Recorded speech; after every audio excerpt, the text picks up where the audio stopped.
guys, today I'm gonna go ahead and do a little review of my bike. Let you guys know how I like the CBR 500R. Let you know what I don't like. And just give you guys a heads up in case you're looking to buy a bike, you know, for your first motorcycle, or even if you're looking to downsize from what you got or upsize from what you got. This is gonna be a review on it. Oh wow, look at that. Just broke 9,000 miles on her. So, 2013 Honda CBR 500R with 9,002 miles. 9,003 now. I honestly like this bike a lot. When I was in the hunt for getting a bike, I was looking at the 250, the 300, and then this one.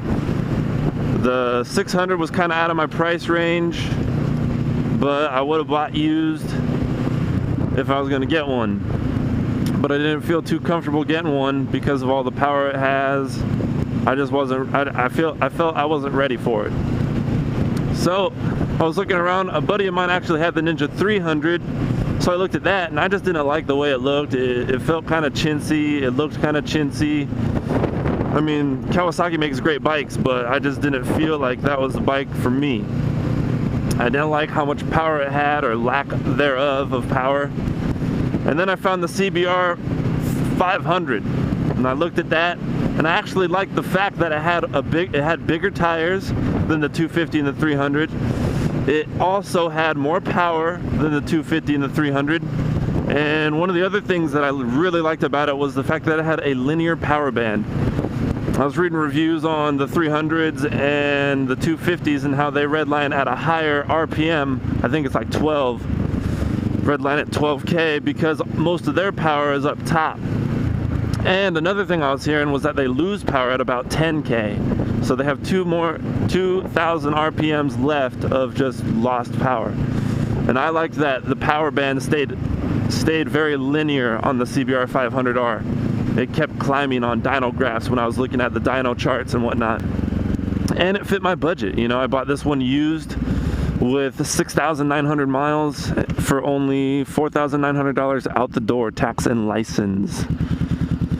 I originally was gonna buy brand new 2014, year newer, tried to get it for 65 out the door, but the dealership was only let it go for 73 out the door. Then they tried dropping it $500 in a split second when I was gonna walk to 6,800, but I still told them, no man, you guys can drop it another 300 or I don't want to do a deal. And so that's what they did. They didn't want to do a deal. That's what I did. I left and bought this bike the same day, and I've loved it, man. This bike is great. The riding position isn't as advanced or aggressive as the 600s and 1000s, which I like a lot. And I'm 6'5", so I do fit on this bike. I mean, any bike really I'm gonna fit on. And I like this bike a lot just because it's a very easy riding style. It's not as aggressive. You can buy different handlebars to make it more of an aggressive stance if you would like. But I like the fact that it has a little bit more of an upright riding position. So those are all the things that I like about the bike. It's got good power for what it is. It gets good gas mileage. And it looks really nice. It's got bigger tires than the other 300s and lesser CC bikes. I do like the way the fairings look on the bike. I like the paint scheme personally of the white, red, and blue. And just all around, I like this bike a lot. A couple things that I don't like, one of which is the seat. You know, I've been doing a lot of riding on it, and I wish the seat was just a little bit more cushier, you know, had a little bit more padding for the long rides. I kind of don't like the fact that when I'm cruising on the freeway or trying to just cruise, you know, on back roads at about 60, 65, it's tacking about 5,000 RPM, 5,300 RPM, cruising at 60, 65. So if you're gonna hit you know, a freeway where the speed limit's 70 miles an hour, you're looking at doing excess of 6,000 RPM on this bike.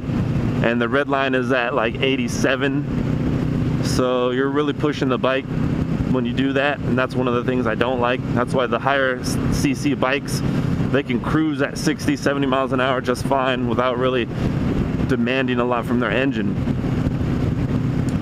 But those are pretty much the two cons that I don't like about the bike. But in all honesty, they can be fixed. One is just drive slower on the freeway for me, which is hard to do, but I just have to do it in this bike. And two, just redo the seat, take it to an upholsterer and have them put a little bit more padding in there and then sew it all back up, make it look nice. So yeah, I mean, that's really all I got about this bike. So if you're looking to buy a bike, highly recommend the CBR 500R. It's a great beginner bike. It's a great bike for anybody, really. If you want to save gas, if you want that just right amount of power for around town driving to where you won't get in trouble with the law too much. So that's all I got for you guys. Hope you enjoy the review. Remember to stay safe and ride safe.